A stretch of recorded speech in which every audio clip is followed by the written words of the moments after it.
है, गुरु की आज्ञावृत्ति को नहीं देता। छोटा सा भी अभिमान का कण अपने जनों में गुरुदेव को बर्दाश्त नहीं होगा, क्योंकि यही भगवत प्राप्ति में बाधा बन जाएगा। कितने जीव चराचर जगत में देखो हमारे भगवान की भगवत्ता, सबको देख रहे हैं, सबको व्यवस्था दे रहे हैं, सब कुछ देख रहे हैं। 3 प्रकार की लीला हो रही, कहीं पालन लीला, कहीं सृजन लीला, कहीं विनाश लीला, उन्हीं के द्वारा हो रही, वही देख रहे हैं, वही कर रहे हैं। अगर ये बात तुम्हारी समझ में आ जाए तो अभी भगवान की शरण हो जाओ, पर अहम के कारण ये बात समझ में नहीं आती।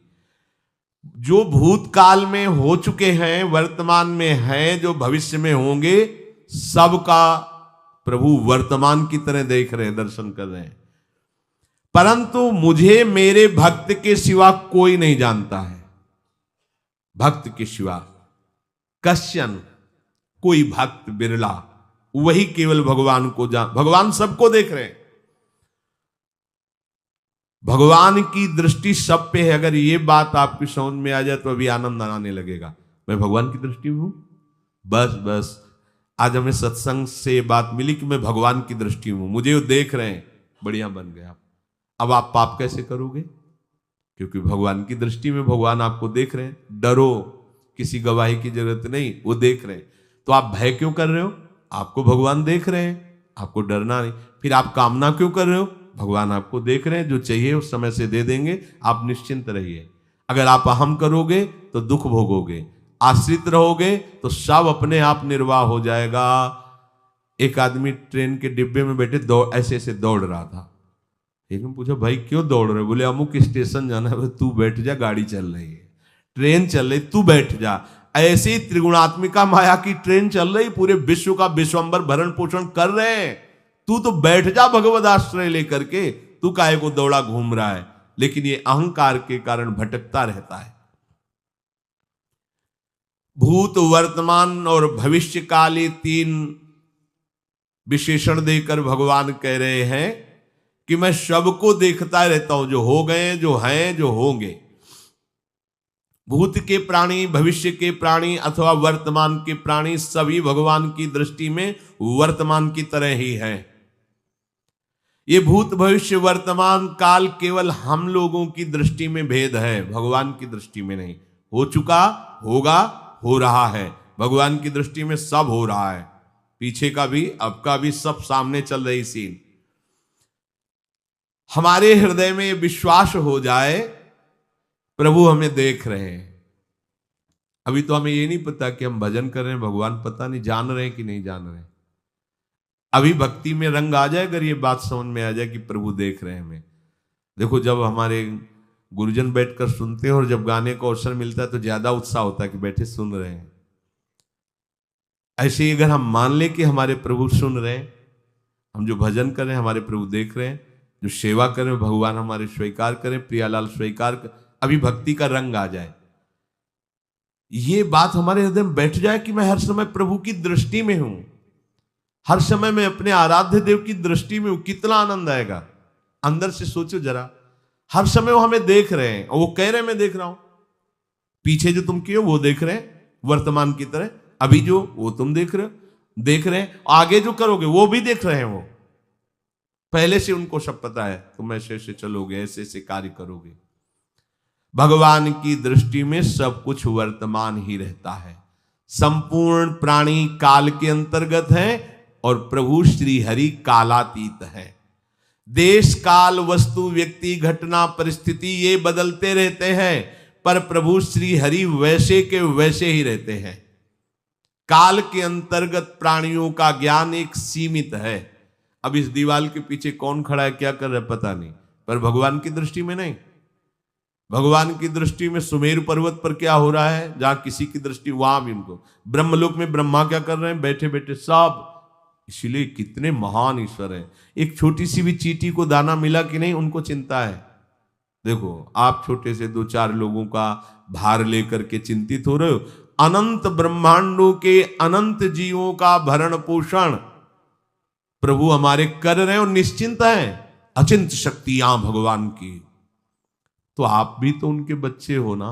ये सब कहने का मतलब है आप भी तो उन्हीं के अंश हो ना। दो चार की चिंता में इतने तुम बावरे हो रहे हो, डिप्रेशन में पहुंच रहे हो, दो चार कामनाओं के पीछे इतने।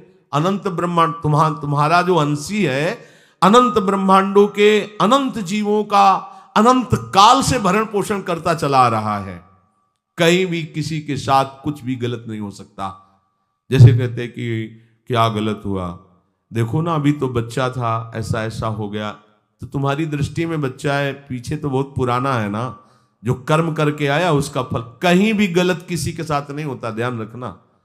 जहां कुछ होता है, अभी हमने देखा मानो कि ये तो बहुत गंदा है, तो सीधे जा रहा था, ये आदमियों ने मिलकर इसे पीटा, अभी सीधा चल रहा, पीछा टेढ़ा चल के आया है, और जिनको पीटा है वही आके इसे पीट रहे हैं। अब हम वर्तमान को तो देख रहे हैं ना, पीछे की बात तो देख नहीं रहे ना, और भगवान पीछे की देख रहे हैं कि इसने पीछे बहुत ऐसा गलत किया, उसका हिसाब इसको मिल रहा है, इसलिए चुपचाप देखते रहते हैं। ध्यान रखना, इतना भी गलत नहीं हो सकता इस सृष्टि में। वो कैसे गलत नहीं हो रहा, अभी तो नौ युवक था, उसने कुछ ऐसा किया ही नहीं, अभी तो नई अवस्था थी, अभी तुम्हें दिखाई दे रहा है 15 वर्ष का है, लेकिन भगवान देख रहे हैं मेरा पुरातन अंश है, किस जन्म से क्या क्या करते चला रहा है। ये ज्ञान हो जाएगा तो किसी भी बात में आपको दुख नहीं पहुंचेगा, विक्षेप नहीं पहुंचेगा। नहीं, बड़े बड़े विक्षिप्त हो जाते। एक गौतमी नाम की महान तपस्विनी थी, महाभारत में कथा आती है, उसका एक ही पुत्र था और उसको सांप ने काट लिया। तो वहां की कुल भी उठा के लाए और कहा, देवी मां ये देखो सांप ने तुम्हारे बेटे को काट लिया।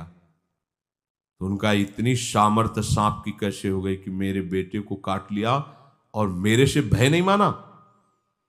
आकर्षण वृत्ति जीव ही की, सांप सामने आ गया, तूने क्यों काटा, मैं तुम्हें भस्म कर दूंगी। सांप ने कहा, पहले हमारी प्रार्थना सुन लो। मेरे सर पर मृत्यु ने आकर के अपना शासन जमा लिया और कटवा दिया, मेरा कोई दोष नहीं।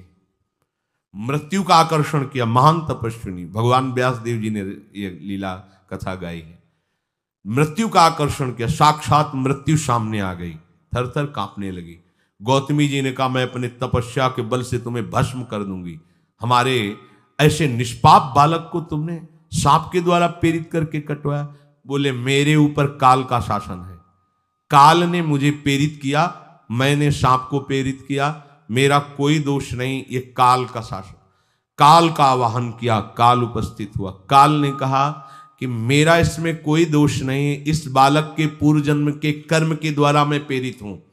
इस बालक के कर्म से प्रेरित होकर मैंने मृत्यु को प्रेरणा की, मृत्यु ने सांप को प्रेरणा की और इसने डस लिया। अब आप बताओ किसका दोष है? शांत हो गई, क्योंकि इस बालक के ही तो कौन काहू के सुख दुख कर दाता, निजकृत कर्म भोग सुन भ्राता। कोई किसी के सुख दुख का हेतु नहीं है, अपने कर्म ही है जो हमको दुख सुख देते हैं। और ये भगवान देख रहे हैं। कोई, जैसे आपको अभी मनुष्य शरीर मिला, स्वतंत्रता है, अब आप जो पापाचरण चाहो छूट है कर सकते, या जो पुण्य कर्म चाहो कर सकते, या भजन करना चाहो कर सकते हो। ये स्वतंत्रता केवल मनुष्य शरीर को दी गई है। आपको जो पूर्व भोग मिल रहे हैं वो आपके पीछे के कर्मों के हैं। तो जो ज्ञानी जन होते हैं, विवेकी जन होते हैं, आए हुए प्रारब्ध को भोग लेते हैं, नया कोई पाप नहीं करते, निरंतर भजन करते रहते, भगवान की कृपा से मुक्त हो जाते। अगर भगवान की शरण में नहीं होगे, भजन नहीं करोगे, तो आपके ऊपर बहुत से ऋण है, दुर्गति हो जाएगी। ऐसा नहीं है। आप यहां भी तो देखो ना, आपके मकान, आपका व्यापार, सब कुछ आपका कहा जाता है, लेकिन सब कुछ सरकार का है। हर चीज का टैक्स देना पड़ेगा तुम्हें, पानी का भी टैक्स देना पड़ेगा, मकान का भी टैक्स देना पड़ेगा, और तुम भी जो करोगे वो पैसा दो सरकार को। टैक्स तुम ऐसे फ्री थोड़ी जा, नहीं होता, देना पड़ता है ना। आप मान लो नौकरी कर रहे हो कि हवाई नौकरी करे, तो उसमें सरकारी टैक्स कटेगा आपका, क्योंकि आप सरकारी आदमी हो, भारत देश के वासी हो।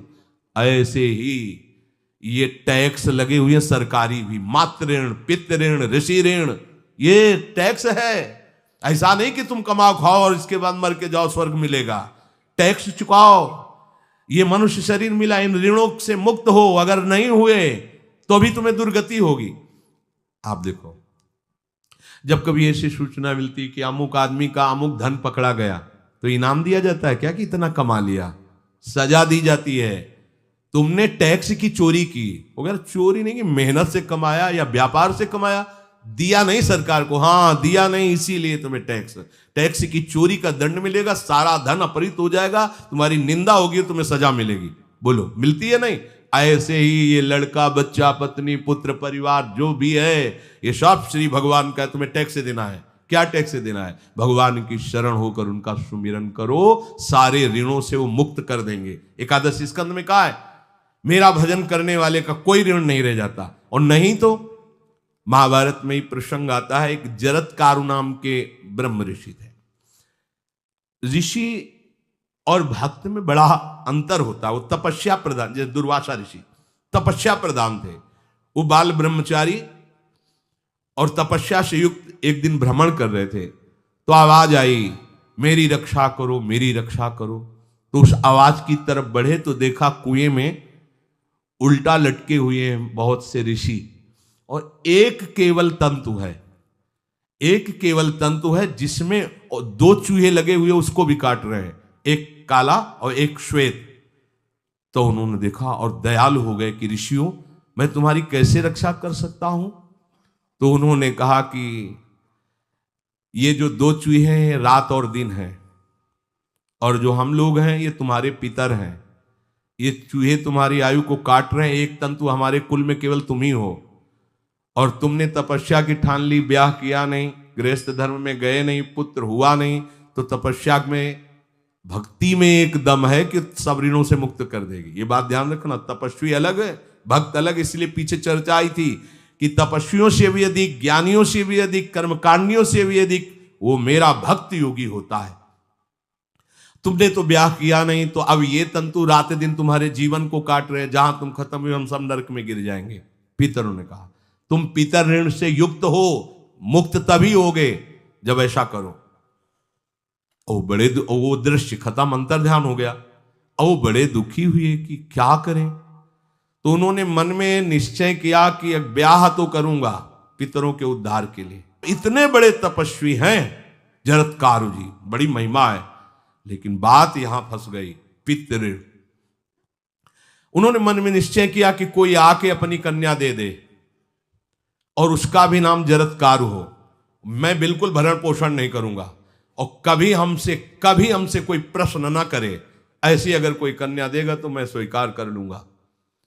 अब ऐसे ना नगर जाना है ना किसी से बात करनी, तो वृक्षों से कहते अपने पितरों के उद्धार के लिए मैं चाहता हूं कि कोई पाणी ग्रहण संस्कार करा दे, कोई हमारे नाम की कन्या को दे दे, और ऐसा ऐसा व्रत है। ऐसा ही बोल रहे थे कि वासुकी नाग उपस्थित हो गए, और उनकी बहन का भी नाम जरत्कारु था।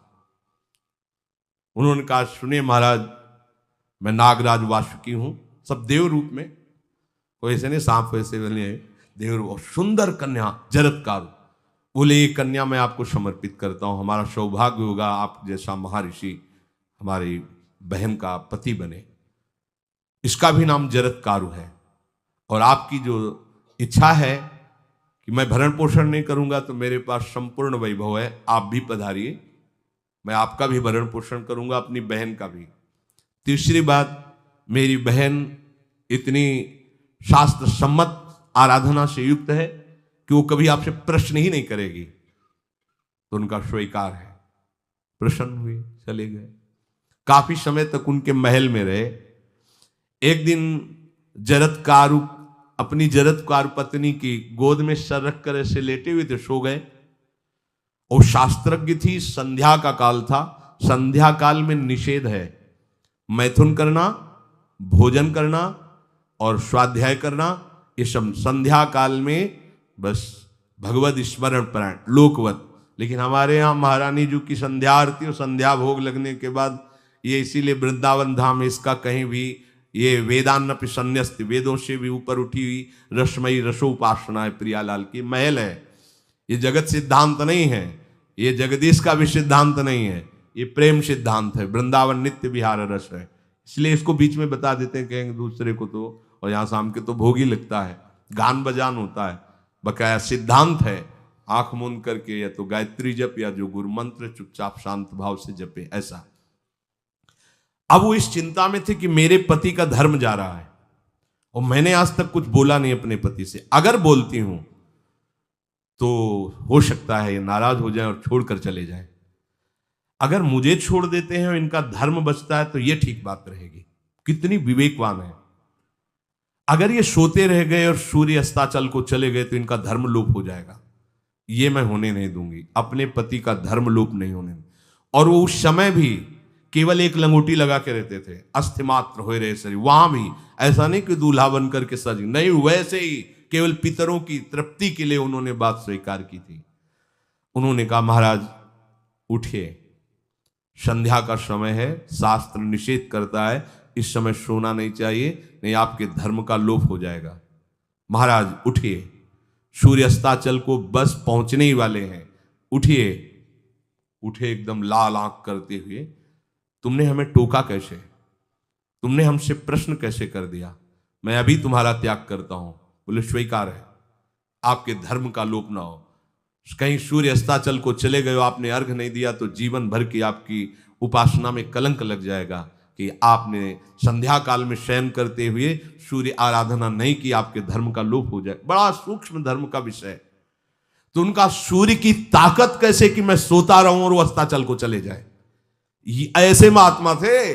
कहा सूर्य की ताकत कैसे, भगवान व्यास देव जी ने लिखा है, किसी कहानी की बात नहीं। सूर्य की सामर्थ्य कैसे है कि मैं अर्घ ना दूं और वो अस्ताचल को चले जाएं, सूर्य तब तक रुके रहते जब तक मैं सोता रहता, पर तुमने टोक दिया, अब मैं चला। जब चले तो उन्होंने कहा हमारे गृहस्थ धर्म का जो फल होता है, आपके पाणी ग्रहण स्वीकार का जो फल होता है, उसको बिना दिए आप कैसे चले जा रहे हैं। तो उनका आस्ति वो है, चले गए। उसी से आस्तिक मुनि का प्रादुर्भाव हुआ और उन्होंने आगे बड़ा चरित्र है उनका, आस्ति, तो उसी से नाम रखा आस्तिक। आस्तिक उन्होंने जन्मेजय की यज्ञ को बंद किया। आप सोचो, एक पितर की तृप्ति के लिए उनको ये सब करना पड़ा। और श्री हरिशरणम और निरंतर भजन, तो मातृण पितृण देवऋण ऋषि ऋण सब ऋणों से उपासक मुक्त होकर के परम धाम को जाता है। एकमात्र भगवदास है, पर ये मूढ़ जन इस बात को नहीं जान पाते हैं। बिना कारण कृपा करने वाले प्रभु जीव को मनुष्य शरीर देते हैं। ये मनुष्य शरीर अंतिम शरीर है, अगर इसमें नहीं बना तो फिर चले जाओगे 84 लाख योनियों के चक्र में। इसी शरीर में अनंत जन्मों के संचित कर्म समुदाय का नाश करके भगवत प्राप्ति होती है या मोक्ष पद मिलता है। कौन सा प्राणी किस गति को जाएगा भगवान देखते हैं पर संकल्प नहीं करते, ध्यान रखना, क्योंकि आगे की भी देख रहे हैं। वो देख रहे हैं अब जो तुम कर रहे हो वैसे गति बनती चली जाएगी, भगवान संकल्प नहीं करते। भगवान तो एक बार संकल्प कर दिया, एको हम बहुश्यामा, उसी में बहुत रूपों में प्रकट हो गए। अब तुम्हें संकल्प करना है कि इस जन्म में मुझे भगवत प्राप्ति करनी है। जो संत शास्त्र सदगुरुदेव कह रहे हैं ऐसा करो ऐसा ना करो, यदि आप इस भावना को स्वीकार करके आराधना करेंगे तो निश्चित निश्चित भगवत प्राप्ति इसी जन्म में हो जाएगी। प्रभु केवल तुम्हें निमित्त बनाना चाहते हैं, कल्याण तो वही करेंगे। जैसे अर्जुन से कह रहे हैं भीष्म आदि द्रोण आदि मेरे द्वारा मारे जा चुके हैं, तुम केवल निमित्त मात्र भव सव्यसाचिन। ऐसे ही अय उपासक तू केवल निमित्त बन जा, जो शास्त्र सदगुरुदेव आज्ञा करते हैं वैसे ही तू चल दे अपने मन को मार के, केवल तू निमित्त बन जा। कल्याण या भगवत प्राप्ति या मोक्ष वो तो भगवत कृपा से होगी। पूरी उद्धार की सामग्री तेरे अंदर जागृत कर देंगे प्रभु, केवल तू निमित्त बन जा, मेरी कृपा तेरी सारी बात बना देगी। विश्वास करो, इस बात पर विश्वास करो। भगवान कह रहे तुम निमित्त बन जाओ, जो आदेश कर रहे हैं वैसा पालन करो, काम तो सब मेरी कृपा कर देगी। जो ऐसे मनुष्य शरीर ऐसी कृपा प्राप्त होने पर भी भगवत प्राप्ति नहीं कर पाता, तो मयानुकूलेन नभस्वतेरितम पुमान भवाब्धिम न तरेत सा आत्महा। ऐसी मेरी कृपा का सहारा मिलने पर यदि वो भगवत प्राप्ति नहीं कर पाता तो बोले आत्महा है, वो आत्महत्यारा है, वो दुर्गति को प्राप्त होता है। मनुष्य के लिए खास बात है कि प्रभु ने कृपा करके तुम्हें जो सामर्थ्य दी है, जो समझ दी है, जो सामग्री दी है, उसका दुरुपयोग मत करो। केवल भगवत प्राप्ति के लिए चलो, केवल भगवत प्राप्ति के लिए। ये सबकी समझ में नहीं आएगा, बिल्कुल बात समझ ले। केवल भगवत प्राप्ति के, ये जो कहते हैं कि और हमारे धर्म कर, ये सब फसाव है। आप गृहस्थ बने रहो, आप व्यापारी बने रहो, पर आप लक्ष्य रखो कि मुझे इस जन्म में भगवत प्राप्ति करनी है। आपका लक्ष्य दृढ़ होगा तो नाम जप चलता रहेगा, संसार का कोई विकार आपको परास्त नहीं करेगा। अगर आपने ऐसा अटल निश्चय कर लिया तो तुम्हें जो भगवत सामर्थ्य मिली उसका तुम दुरुपयोग नहीं करोगे। देख लो, अपने लोग बहुत बड़ी गलती करते हैं, जो आध्यात्मिक ऊर्जा शक्ति उसको विषयों में दुरुपयोग करके नष्ट कर रहे हैं। कहते हैं अब हमारा मन नहीं लगता, अब हमारा बड़ा शांति है, घबराहट है। क्यों शांति है, क्यों घबराहट है? जब तक तुम धर्म विरुद्ध नहीं करोगे तो अशांति नहीं हो सकती, भय नहीं लग सकता, विषाद नहीं हो सकता, क्लेश नहीं हो सकता। लिख लो ये बात। किसी को भी कभी भी भय महसूस हो रहा है, अशांति महसूस हो रही, घबराहट महसूस हो रही, आप भगवत प्रदत्त शक्ति का दुरुपयोग कर रहे हैं, समय का दुरुपयोग कर रहे हैं, सामग्री का दुरुपयोग कर रहे हैं, अर्थात कोई न कोई अधर्म आचरण कर रहे हैं। अब भी आपको उपाय बता देते हैं। यदि तुम्हारा मन जलन पैदा कर रहा है तो भगवान से हाथ जोड़ कर कहो कि हे नाथ, मेरे से अब तक जो गलतियां हुई हैं उन्हें क्षमा कर दो। आगे मैं गलती नहीं करूंगा आपके बल से, आपके बल से। ये भी ध्यान रखो, आपके बल से, अपने बल से नहीं, आपके बल से। हे नाथ, ऐसा मुझे बल दो जिससे कभी मैं आपके और गुरुदेव के विपरीत न चलूं। अगर कोई हमसे गलती हो जाए तो मुझे तत्काल दंड दे देना, क्षमा मत करना। आगे ये बहुत बढ़िया बात है। अगर हमको क्षमा कर दिया जाएगा तो हमारे मन को उत्साह बढ़ जाएगा फिर गलती करने का। अगर दंड दे दिया जाए तो मन डर जाएगा। इसीलिए प्रार्थना में ये भी कहना चाहिए, पर हिम्मत नहीं पड़ेगी, क्योंकि मन को बहुत दुलार करते हैं ना, कि प्रभु मेरे से जो गलती उसे मुझे दंड दे दो, मैं क्षमा नहीं चाहता। क्योंकि हम देखते हैं जब हम क्षमा कर देते हैं तो उसका उत्साह बढ़ जाता है मन का और गलत करने का। प्रभु इसे क्षमा मत करो, इसे दंड दो। एक बार इसकी भरपूर बेइज्जती होनी चाहिए। जब इसको सब देखेंगे हाँ ये, तो अपने आप ही मन सही रास्ते में आ जाएगा। प्रभु आप क्षमा कर देते और बात गुप्त रहती है तो इसको बढ़ावा और मिल जाता है और पापाचरण कर, क्योंकि ये दुष्ट है ना। अगर साधु हो तो बचत हो जाए कि देखो प्रभु ने इस गलती को छुपा दिया और कोई जाना भी नहीं और क्षमा भी कर दिया, अब मैं आगे से बिल्कुल नहीं करूंगा। ये दुष्ट है ना, ये ऐसा नहीं करता। क्षमा हो गई तो उसको लगता है आगे भी क्षमा हो जाएगी, चुपचाप चलो मनोरंजन करते हैं। नहीं प्रभु मुझे दंड दीजिए, जैसे कुंती जी कहती है मुझे विपत्ति दीजिए, ऐसे उत्तम भक्त वही है। हे नाथ, आज तक जो गलतियां हुई क्षमा कीजिए, आगे गलतियां नहीं होंगी, ये मैं आपके बल से कह रहा हूं। प्रभु यदि मेरे से चूक हो जाए तो आप क्षमा मत करना, मुझे दंड देना, जिससे मेरा सुधार हो जाए, मैं आपके अनुकूल चलने लगूं।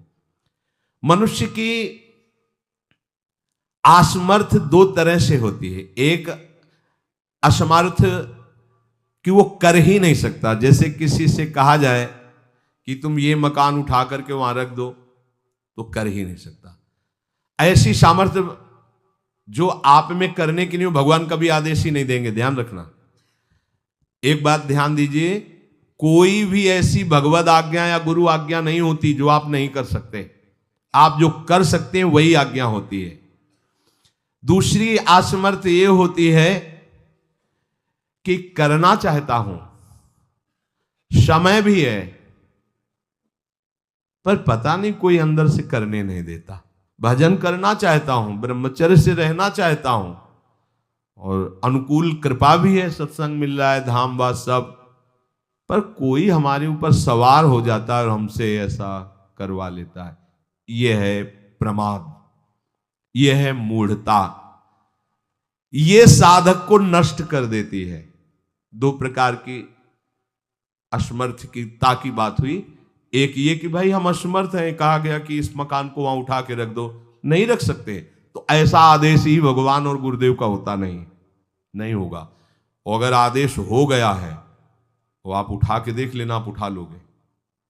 अगर आपको यह ध्यान रहा कि गुरुदेव की आज्ञा है, हरि की आज्ञा है, हो जाएगा। हम कई बार आपको कहा है, अंगद को ऐसे मसल दें, ऐसे वीर थे रावण की सभा में, पर राम प्रताप सुमिरपन रोपा। इस सभा में कोई बड़ा वीर हो, मेरा पैर उठा दे, राम जी सीता जी हार जाएंगे, वापस चले जाएंगे। ये बात थर्रा देने वाली बात है। घबरा, आराध्य देव और माता जानकी दोनों को दांव में लगा दिया, उठा दे कोई पैर। पर उनको भरोसा था कि मैं राम के बल पे कह रहा हूं। राम बल आकर के विराजमान हो गया, कोई नहीं उठा पाया। आखिरी में रावण झुका, मेरे झुकने से, मेरे सामने झुकने से तेरी बात नहीं, तो जो बार बार जिनको मनुष्य कह रहा है उनके चरणों में जा।